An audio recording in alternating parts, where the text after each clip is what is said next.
Hello YouTube and welcome to Full Dottle, a channel dedicated to tamping topics such as pipes, tobacco, lore, and more. I am your host, the Bearded Briarman, and without further ado, let's get lit.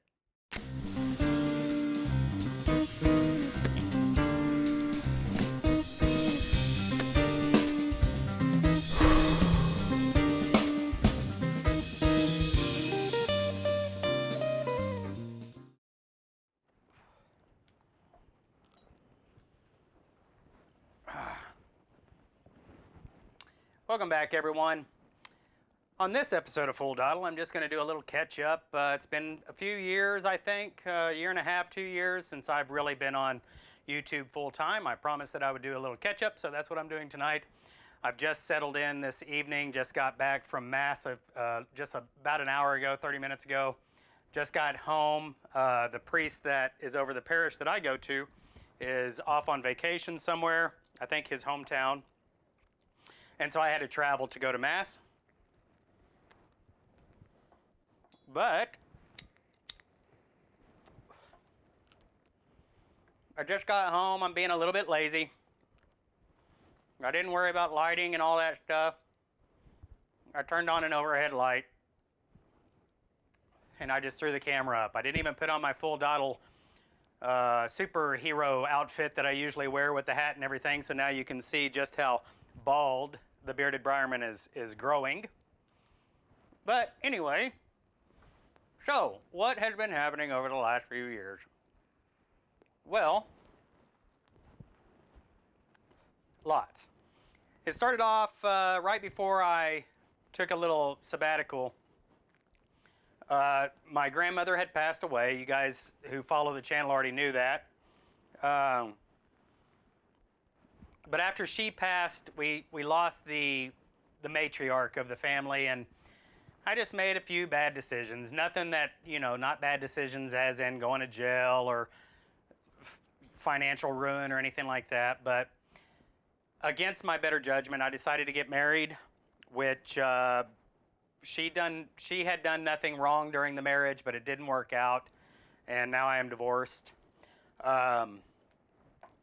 For all the Catholics out there, it wasn't a legitimate marriage to begin with, but all that aside, for just the common folk, I got married against my better judgment, and turned out how I knew it would, and I tried to ignore, and so divorce ensued.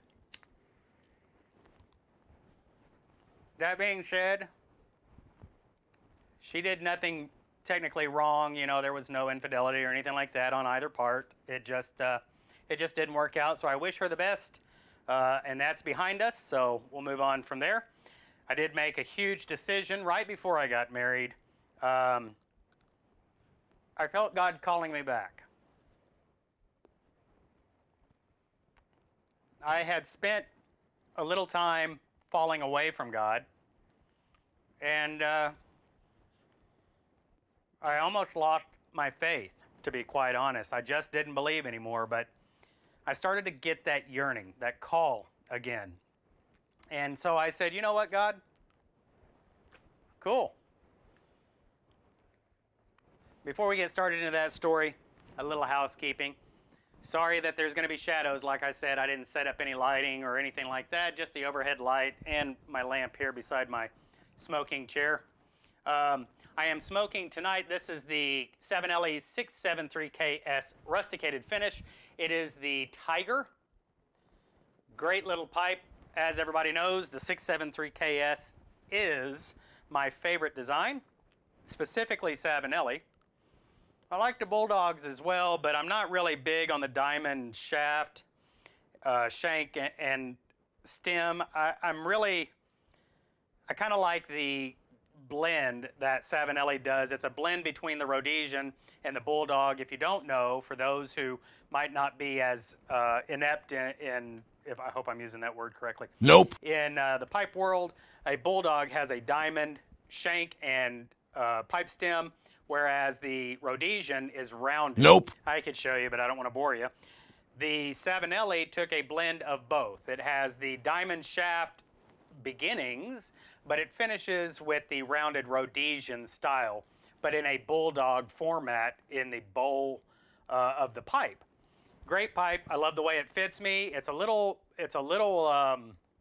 more modest in its feel. If you watch 2 a.m. Pipe on the Patio, Onion, he likes the 320, I believe, and it's a lot more robust. The way he has had it described, or the way he described it in the past, was it feels like the gear shift in a car. I would have to agree with that. It's a great pipe shape as well. Just a little bit too robust for me. I like the way the 673 fits in my teeny tiny little. I had a buddy in the Marine Corps that always said I shopped at Child Gap or Baby Gap. He said I shopped at Baby Gap because I'm not a very big guy, 5'6", and just perfect. Now in 1982, 5'6" was the average height of the American male. So in my vintage, I was perfect. So don't ever forget that. Anyway, okay, back to the story. So I felt the calling to come back to God. And this time I started out with a blank slate, basically. I said, God, if I'm supposed to come back to you, the first thing I need to be able to do is to prove to myself that you're real, period. I need to know that you are real, that you're an actual, tangible thing, so to speak, or else there's no purpose in me pursuing myth.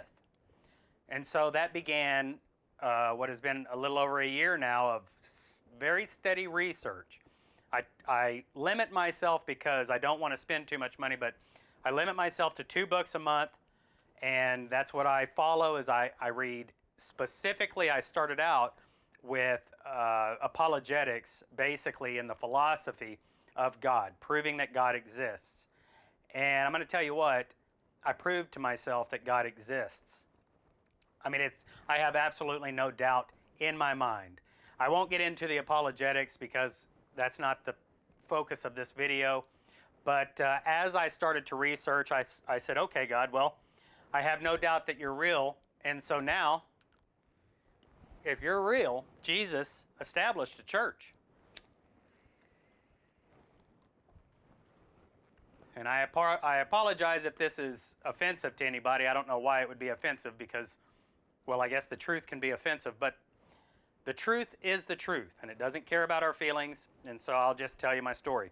So I told God, you know, hey, now that I know you're real, direct me into your church. It says in the scriptures that Jesus said we are not to be divided.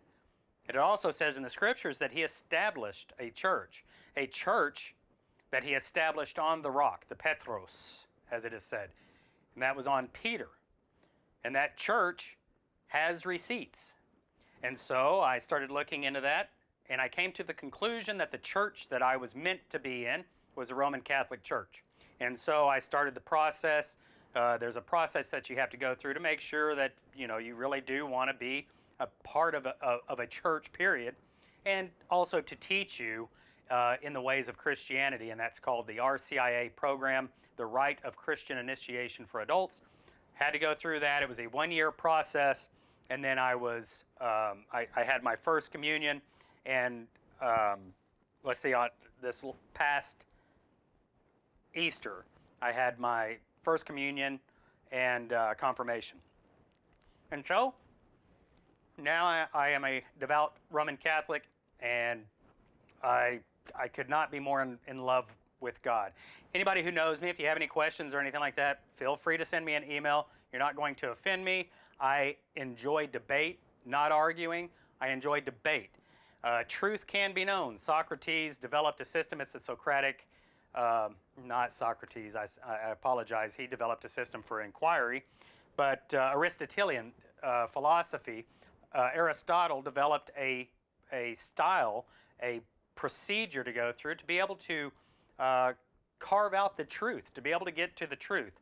And so I enjoy Aristotelian debate, and I'll be glad to engage with anybody who would like to. I would be glad to engage with you as long as you've got a thick skin, because sometimes what is called in psychology, it's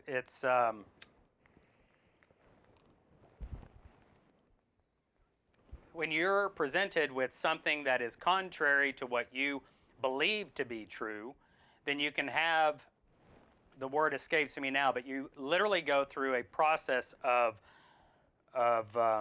rejection and cognitive dissonance.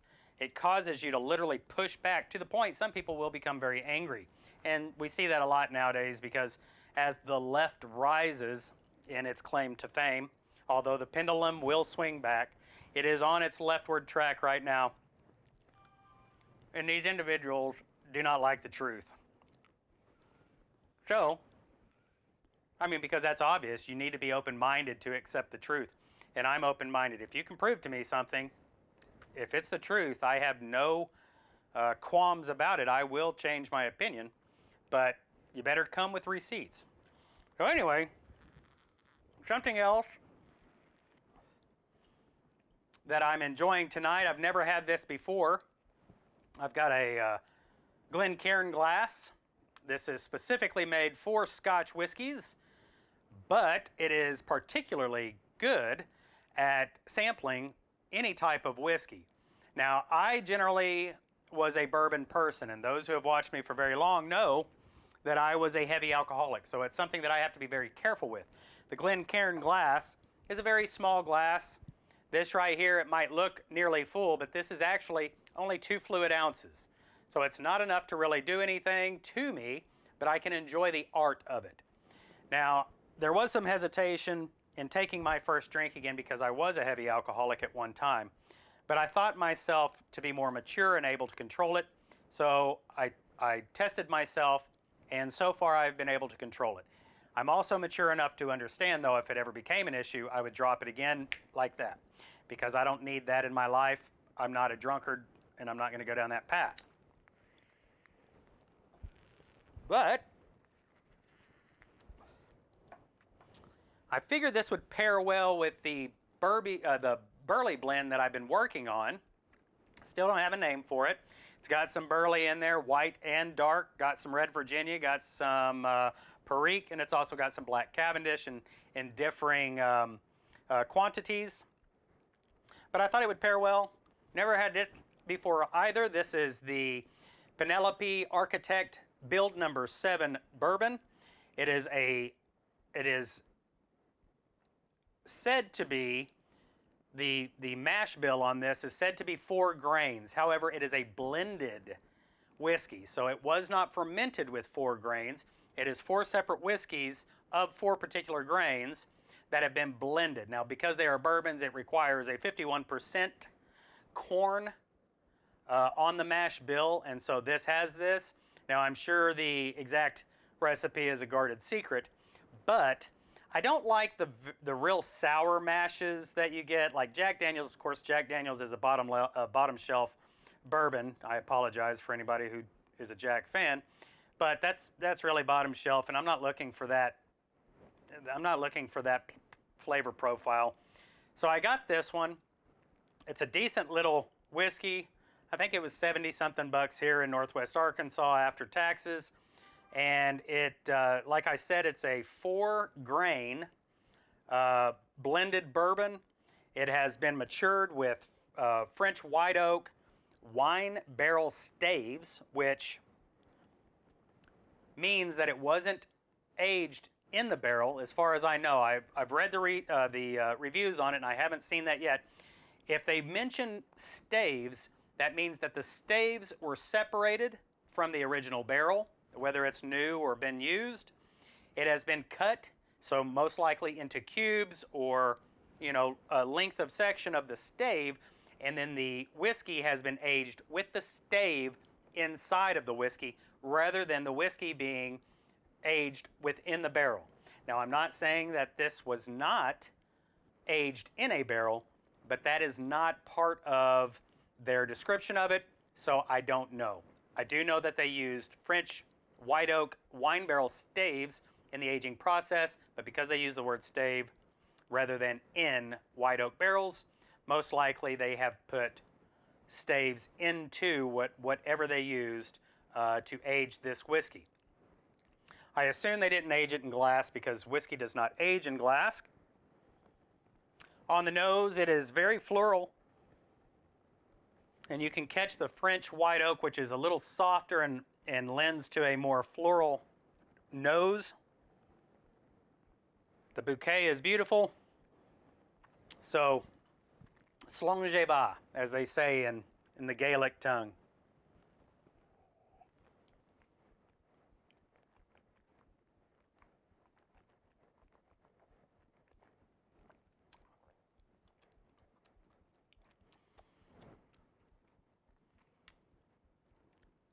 I definitely get the orange in the finish. Almost like a cherry at the front.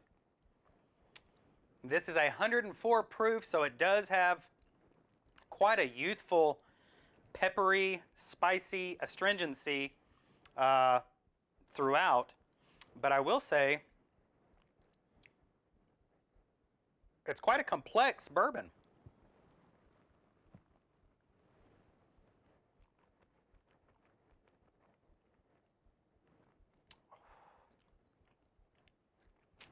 Very nice. You can see the legs growing on it. I don't know if you can see that if I hold it up to the light or not, but if you can, there you go. You can see the legs, and that's because it is high alcohol. It's 104 proof is 52%. So it's a little warm. Not something you just, as Robert, no, is it Richard or Robert? I think it's Richard. Oh, forgive me for not knowing. I believe it's Richard Patterson, which is a famous master blender for the Dalmore Scotch whiskey, which is a big distillery in Scotland. He is the master blender for it, and he says, don't just knock it back like a cowboy. So don't do that with this, for sure. You'll end up on the floor. But it's rather nice. So, at any rate, that's what's been going on with me.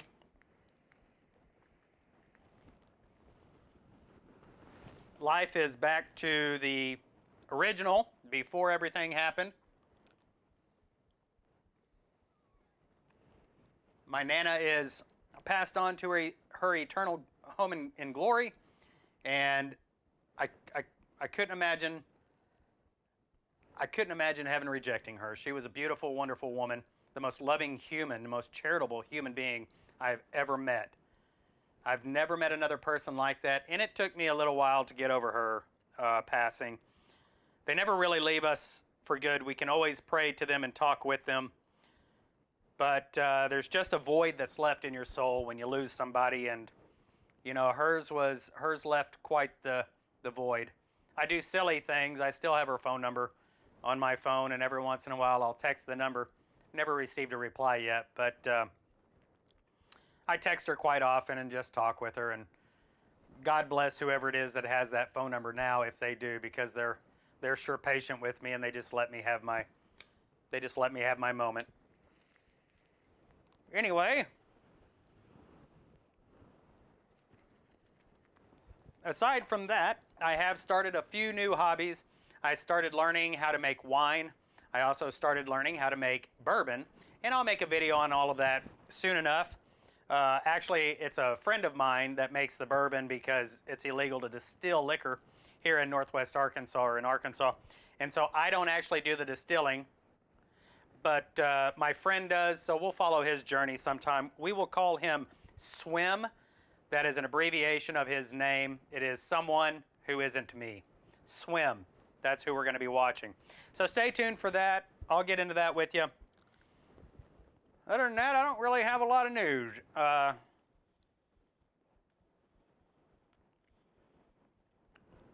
little boss is growing. She's about to turn 11 next month in October.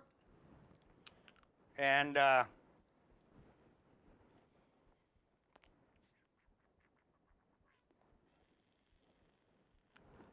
I need a pipe cleaner. But we're about to wrap up. She's about to be 11, and God blessed me with her. God knew what he was doing when he sent that little angel to me, because she has really made my life complete. She has really given me a reason to enjoy this life. You know, I'm one of those people. I'm kind of a lone wolf. I'm kind of one of those Sigma type men. I spend a lot of time alone by choice. But that little girl breaks me out of my shell, and she just helps me to live a more fulfilled life. So to those of you who have children, you know what I'm talking about. If you're young enough and watch my channel and aspire to have children, do it. Find the right person, marry, and have children. Love them forever. And for those that can't or don't, or children that have moved out, you know, life is great. I could not be more in love with this life. God is good. Find God. Develop a relationship with His Son, Jesus Christ, who sacrificed Himself and died on the cross so that we could be reconciled to God the Father. You know, it must be a loving God who is willing to suffer and die in human flesh so that He could take away our sins, to show us how merciful and just full of justice He is. God is good and will always be there for you. Develop a relationship with Him. Find yourself an heir with Jesus Christ. Come in, join the church, and let's enjoy this life together. That's going to do it for this episode of Full Dottle. I hope you enjoyed it. If you did, please don't forget to give me a thumbs up, hit the subscribe button, become a member of the Full Dottle platoon, and we will see you next time. Happy piping, everyone.